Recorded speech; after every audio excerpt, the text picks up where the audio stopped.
At 6:45 a.m., I came home early from night shift. My bride was in my robe, but the coffee mug she was holding said, "World's Best Boss." He walked out of the bedroom next. At 6:45 in the morning, the sky was just beginning to pale, the kind of dim light that makes the streets look deserted, almost like a stage set waiting for actors to step into place. I parked my car at the curb outside our apartment building, bone-tired from another long night shift at the hospital.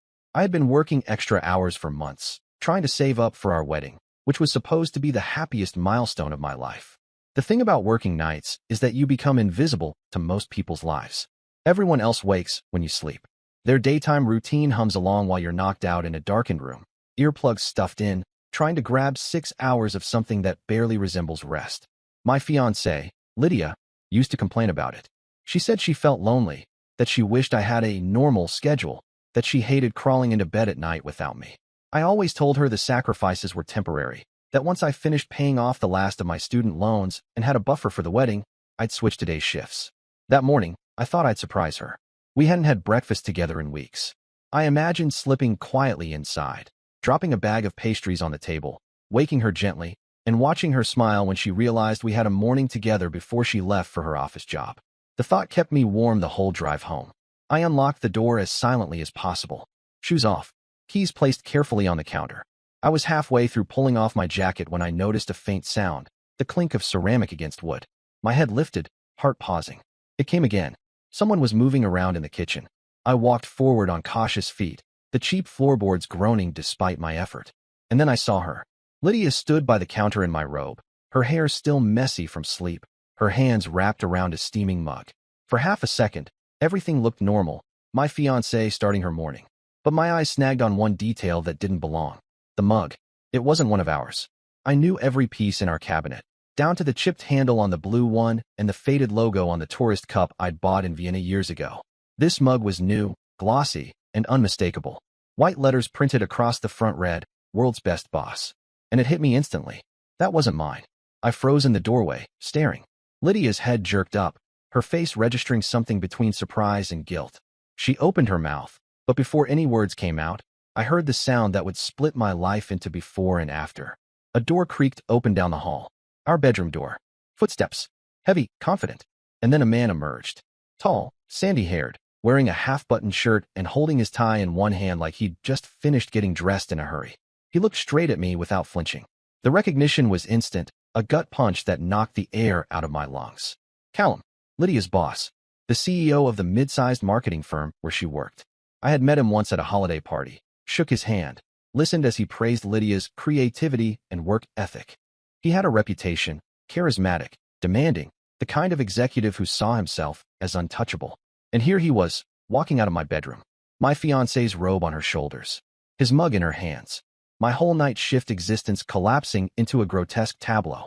The silence stretched, electric, like the moment right before a storm shatters the sky. Lydia's lips trembled as she finally managed to speak, her tone brittle. "You weren't supposed to be home yet." The stupidity of the statement nearly made me laugh. Not an explanation, not an apology, just shock at her schedule being disrupted. Callum, in contrast, didn't stammer.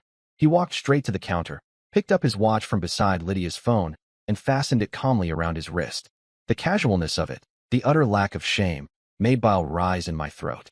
My hands curled into fists, but I didn't move. Not yet. Something inside me shifted in that moment. Instead of exploding, instead of yelling or swinging, a cold clarity settled over me.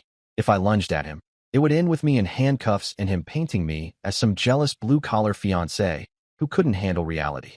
If I screamed at Lydia, she would weep, plead, twist her words until I doubted my own eyes. So I said nothing. I let my gaze drift back to the mug. World's Best Boss. The arrogance of it. The symbol of everything I had been blind to while I worked myself half to death at the hospital. Lydia set the mug down with a shaky clatter. "Adrian, listen, this isn't what you think. It just happened. It doesn't mean." But her words dissolved into static, because I remembered all the little things that hadn't added up. The sudden work dinners she'd started attending. The expensive necklace she wore one weekend, claiming it was a gift from a friend. The way she had grown impatient with my long shifts, as though my sacrifices were inconveniences rather than investments in our shared future. Callum checked his reflection in the microwave door, smoothed his hair, and walked toward the exit without sparing me another glance. He might as well have been leaving a hotel room. Lydia flinched as he brushed past her. The door clicked shut, and the apartment sagged into silence. She finally turned to me, her face pale, her robe hanging loosely as if even the fabric no longer belonged to her. She reached out a hand, but I stepped back. I still hadn't said a word. Inside, my mind was already racing, leaping ahead. If she was betraying me with him, how long had it been going on? What else had she lied about? And most importantly, what was I going to do with this knowledge? Because one thing became certain in that still kitchen with the smell of fresh coffee hanging in the air. This wasn't going to end with yelling and tears. This was going to end with consequences. And that was the first fracture. I spent the rest of that morning in a strange fog. I showered, dressed, even lay down for a short nap, pretending I hadn't just walked into the demolition of my future. Lydia hovered, trying to explain, throwing out half-truths and flimsy excuses, none of which matched the evidence burned into my brain. She swore it was recent, that it didn't mean anything, that she loved me and wanted our wedding to move forward. But every word she spoke only deepened my silence. I studied her carefully, like I was looking at a stranger. Because in a way I was. The Lydia I thought I knew, the woman I planned to marry, was gone. In her place stood someone I didn't trust, someone who had already chosen lies over honesty, selfishness over loyalty. By mid-afternoon, she was begging me to say something. Anything. I finally told her I needed to sleep before my next shift. I closed the bedroom door, locked it, and lay in bed staring at the ceiling, my mind replaying the morning in endless loops. But in between the loops, a new thought began to form. She had underestimated me.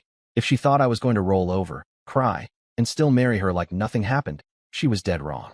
If Callum thought he could walk into my life and walk out without consequence, he was even more foolish than his mug suggested. The betrayal wasn't just emotional. It was practical, material, calculated. And I had been funding the whole circus without realizing it. As I lay there, I felt a resolve settle in my bones. This wasn't going to be a simple breakup. This was going to be revenge. And it would be meticulous. The night after I caught them, I went into work without saying goodbye. Lydia tried to intercept me at the door, her face blotchy from crying, but I brushed past her with the excuse that I was late. Truth was, I was early. I just couldn't stand to hear another wave of excuses or half-baked promises that she'd make it right. At the hospital, everything looked the same. Monitors beeped, patients groaned, the fluorescent lights buzzed. But I couldn't focus. Every time I bent over a chart or adjusted a patient's my mind replayed the sight of Callum walking out of my bedroom with his tie in hand. By 2 a.m., exhaustion dragged at my body, but my brain was wired. I sat in the break room staring at a cold cup of coffee, and that's when Noel walked in. Noel and I had been friends since college. He wasn't the type you poured your heart out to every week, but he had a quiet loyalty that made him the one person I trusted outside of blood family. He noticed the shadows under my eyes, the way I was chewing at the inside of my cheek. "What happened?" he asked simply, dropping into the chair across from me. I almost brushed him off, but the words spilled out. "Not everything. Not yet." I told him I caught Lydia with someone else. I didn't say it was her boss. I didn't say it was in my own apartment. Just that it happened. Noel listened without interruption. When I finished, he leaned back, arms crossed, his face unreadable. "Don't confront her yet," he said finally. "Don't give her the upper hand. Figure out what else she's been hiding. Because if she's bold enough to cheat right under your nose, I promise you this, there's more." That sentence clung to me like a hook. When my shift ended at dawn, I didn't go home. I stopped at a diner, ordered a plate of eggs I barely touched, and pulled up our online banking on my phone. At first glance, nothing seemed off.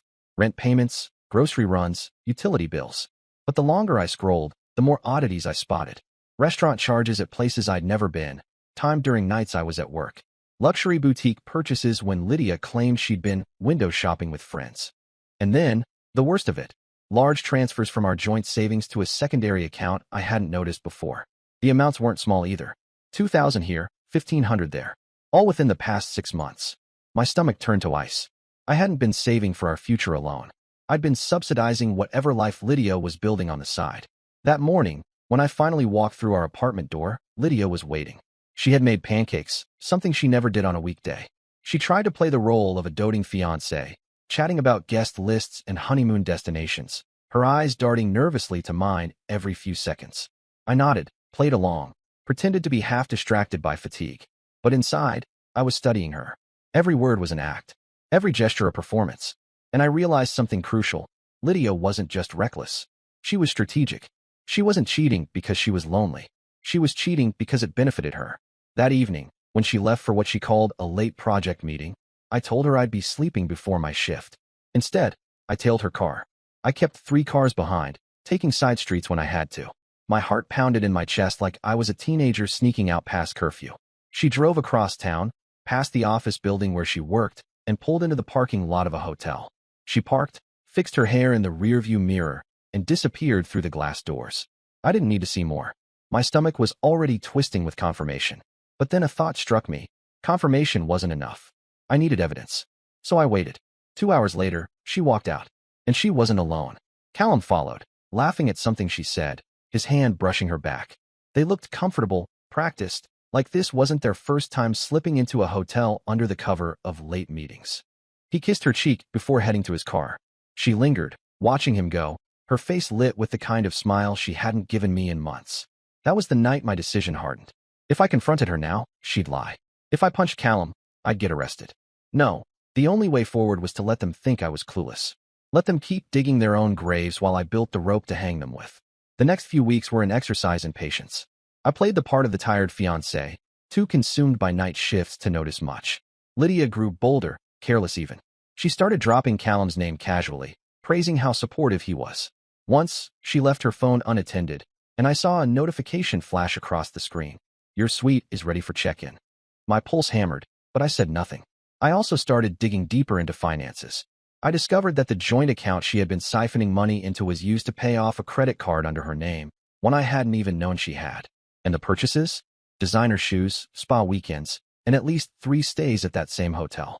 The kicker came one Saturday morning when I received a call from the wedding venue manager. Mr. Harlow, the woman said, her voice polite but uncertain. We just wanted to confirm the changes your fiancé requested to the menu and guest list. Quite a jump in budget. Are you still comfortable with the new total? My grip on the phone tightened. What changes? She read them off. An upgraded plated dinner, an open bar, a live band instead of a DJ. All things Lydia had once claimed were too expensive when we were planning together. By the end of the call, I had the total. $20,000 more than our original contract. And Lydia had signed off with my name. When I hung up, I sat on the edge of the bed staring at nothing. She wasn't just cheating. She was setting me up to foot the bill for her fantasy wedding, while living a second life with her boss. That night, I called Noel again. This time, I told him everything. Callum's name, the mug, the hotel, the bank transfers. He was silent for a long time before he spoke. You can't just walk away, he said. She'll burn you on the way out. You need to be smarter than her. Smarter than him. And that's when the seed of revenge began to bloom in full. The mask finally cracked 2 weeks later. I had just returned from a shift when Callum himself showed up at our apartment. Lydia hadn't expected me home. She froze when I walked through the door, and Callum's smile faltered for the first time since I'd seen him. He wasn't affectionate. He was angry. You said he'd be gone. He hissed at her, ignoring me completely. Do you have any idea what this could cost me if it blows up? I stayed silent, standing just far enough back to look like I hadn't heard. Lydia shushed him frantically, pulling him toward the hallway. Their voices dropped, but I caught enough. Not leaving my wife. Promised me security. Can't keep covering for you. Wife. The word burned into my brain. So Callum wasn't just my fiancé's lover. He was married. And from the sound of it, Lydia had pressured him into promises he was now backing away from. They argued in low, sharp tones before he stormed out, slamming the door so hard a picture frame rattled off the wall. Lydia stood frozen, her face pale, her robe slipping from one shoulder. She turned, and for the first time, she looked afraid. Not of me, but of the mess she was trapped in. And in that moment, I knew. She thought she was juggling 2 lives, but both were about to collapse. And I was going to make sure of it. After Callum's unannounced visit, Lydia started moving like a cornered animal. She tried to smother me with attention, cooking elaborate dinners, bringing home little gifts, peppering me with forced laughter. It was clumsy, almost insulting. I pretended to be tired, distracted, still stuck in my endless cycle of night shifts. Inside, though, I was anything but distracted. I had a purpose now. The first step was securing my finances.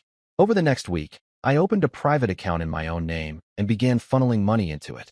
Every paycheck that hit our joint account, I split.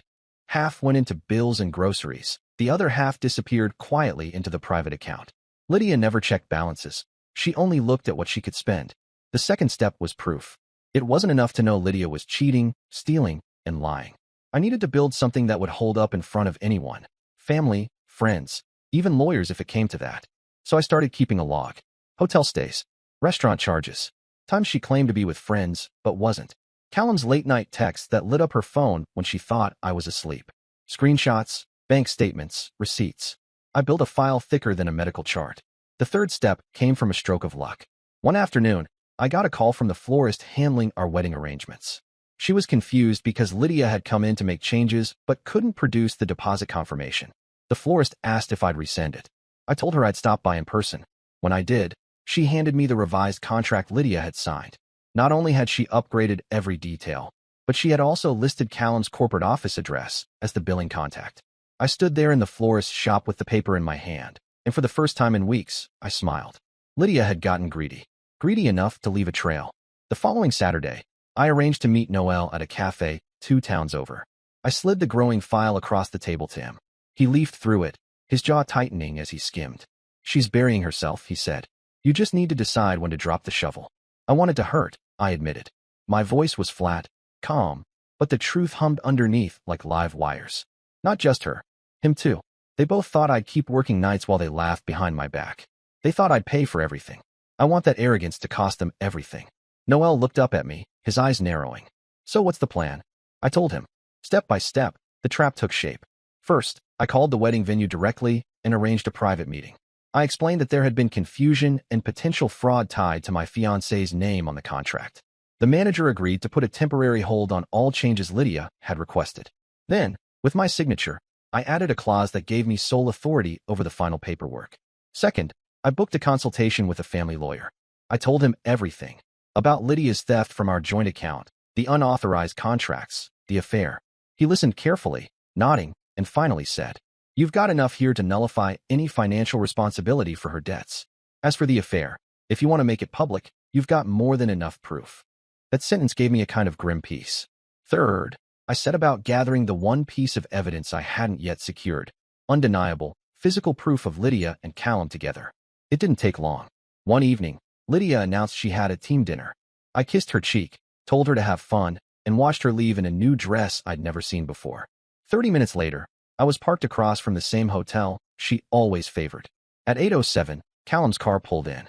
He got out, checked his phone, and headed inside. 10 minutes later, Lydia appeared at the glass entrance, greeting him with a hug that lingered too long for any colleague. I lifted my phone and captured everything, her hand in his, the way she pressed against him as they entered the elevator. When I drove away, my heart wasn't pounding with rage anymore. It was steady, deliberate. The file was complete, but the trap wasn't ready yet. I needed one more thing: timing. That came unexpectedly, in the form of an invitation. Callum's company was hosting a corporate dinner the week before our wedding. Lydia wanted me to come, though she disguised it as a chance to meet her coworkers. I knew why she really wanted me there. It was a test. She wanted to see if I would play the role of oblivious fiancé, smiling while she paraded me in front of her lover's colleagues. I accepted. The dinner was held in a sleek downtown ballroom. Lydia wore a red dress, her arm looped through mine, her smile practiced. Callum stood at the front, charming the crowd, his wife at his side, a sharp-eyed brunette named Harriet. Yes, Callum's wife. I hadn't seen her before, but the moment I did, I knew she mattered. Lydia kept glancing at her, tense, like she was measuring every word. Harriet, meanwhile, wore the detached expression of a woman who had long ago learned to smile through discomfort. When Callum finally approached our table, Lydia's grip on my arm tightened. He extended his hand to me like we were old friends. "Adrian, right? Lydia's told me so much about you." The audacity of it nearly broke my composure. But I shook his hand and smiled. "All good things, I hope." He chuckled, but I caught the flicker of unease in his eyes. Throughout dinner, I played my role perfectly, laughing at jokes, asking polite questions, even praising Lydia's dedication to her job. Meanwhile, I watched Harriet carefully. She wasn't oblivious. Her eyes lingered on her husband's hand when it brushed Lydia's arm too casually. Her lips tightened at the forced laughter between them. And then I knew. I wasn't going to ruin Lydia and Callum in private. I was going to ruin them in front of everyone who mattered. Over the next week, I worked like a surgeon preparing for a complicated procedure. Every detail had to be exact. I arranged copies of the evidence file in sealed envelopes. One for the wedding officiant, one for Lydia's parents, one for Callum's wife, and one for the venue manager. I confirmed with my lawyer that all contracts tied to my name were voided. I even had him draft a cancellation clause for the wedding itself, ensuring I wouldn't lose a cent when I pulled the pin. Meanwhile, Lydia grew more and more radiant. She thought her world was falling into place. Callum still on the hook, The wedding days away, me too distracted to notice. She had no idea she was walking into a minefield. The night before the wedding, Lydia tried to seduce me. She wore silk, poured champagne, whispered about our new life together. I let her. I smiled, kissed her, played along. But inside, I was cold stone. Because I knew by this time tomorrow, she wouldn't be standing beside me at an altar. She'd be standing in the wreckage of her own lies. And I was going to light the match myself. The morning of the wedding should have been a blur of nerves, flowers, and laughter. Instead, I woke with the kind of calm that comes right before a storm. Lydia was humming in the kitchen, still in her robe, sipping coffee like nothing was wrong. I watched her for a moment from the bedroom doorway, and all I could see was the mug from that first morning. World's best boss. That was the beginning of the end, and now we were hours away from the finale. By noon, the venue was buzzing with activity. Guests arrived in polished cars, photographers snapped candid smiles, and Lydia flitted about in her gown like a queen awaiting coronation. Her parents beamed with pride. Her bridesmaids gushed. On the surface, it was perfect. But behind the scenes, my trap was set. The officiant had an envelope tucked discreetly inside his binder. Harriet, Callum's wife, had one slipped into her handbag that morning by courier. Lydia's parents had theirs delivered the previous evening, and the venue manager had a copy waiting in her office safe. Every key player held a piece of the truth. I stood at the altar, my suit pressed, my tie straight, my face unreadable. Lydia entered to gasps of admiration, her veil trailing behind her, her smile bright enough to fool anyone who didn't know better. For a split second, she caught my eyes, searching for love, reassurance. I gave her a small nod. She mistook it for devotion. The officiant began. His voice filled the hall, steady and warm, guiding us through the motions. Lydia squeezed my hand, her fingers trembling with excitement. Then came the vows. She went first, her voice quivering with rehearsed emotion. She spoke of loyalty, of building a life together, of how I had been her anchor. The guests sighed. Her mother dabbed at her eyes. If I hadn't known better, I might have believed her myself. When it was my turn, I reached into my jacket pocket. Not for a ring, but for the envelope. The officiant faltered slightly when I handed it to him, but he recovered quickly. He opened it, scanned the first page, and his expression hardened. Before we continue, he said, his voice sharper now, there's something that needs to be addressed. A ripple of confusion moved through the crowd. Lydia turned to me, her smile flickering. The officiant began to read. Not vows, not blessings, but the truth.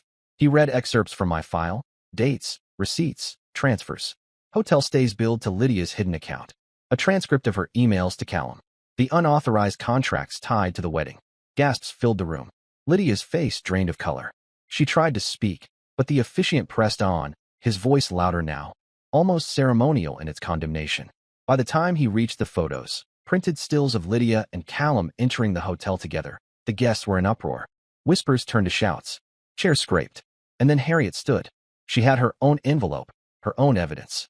Calmly, she walked to the center of the room and announced, I, too, have something to share. She revealed Callum's string of affairs, his promises to Lydia, the financial cover-ups. She spoke with the precision of a woman who had prepared for this moment her entire marriage. When she finished, she slipped off her wedding ring and dropped it at Callum's feet. The room erupted. Lydia's father stormed toward her, his face purple with rage. You humiliated us, he spat. Her mother burst into tears.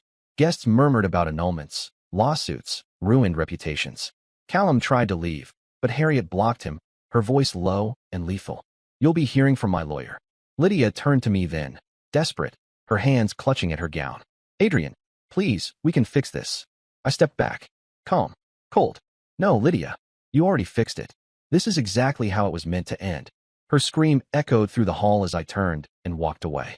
Cameras clicked, guests whispered, and the carefully constructed illusion of our future collapsed behind me. The aftermath spread like wildfire.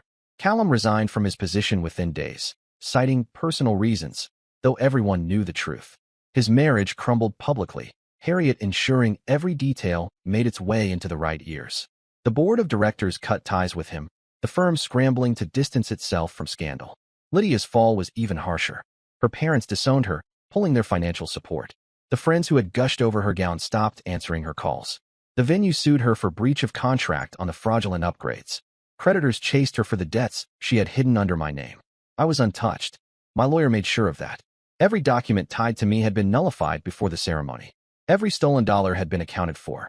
When the dust settled, I wasn't just free of Lydia. I was financially secure, socially vindicated, and armed with the knowledge that I hadn't raised a hand or shouted a word. I had let the truth do the work. A month later, I met Noel for coffee. He asked me if I regretted not going for something louder. A confrontation, a fight, a public screaming match. I shook my head. No. This way, they destroyed themselves. He nodded, then leaned back with a grin. Well, you've got one hell of a story. And he was right. Because in the end, it wasn't just betrayal. It was exposure. The kind that stripped Lydia and Callum bare in front of everyone they tried to impress. That morning at 6:45 a.m., when I walked into my apartment and saw a mug that didn't belong to me, I thought my life was over. But in reality, it was the beginning of something else entirely. Not heartbreak, not ruin, but freedom. And I walked away carrying nothing but that. And that's the story. If you're still here, that means you're one of us. So go ahead, hit that subscribe button. I drop new chaos every single day, and trust me, tomorrow's story, it's even worse than this one.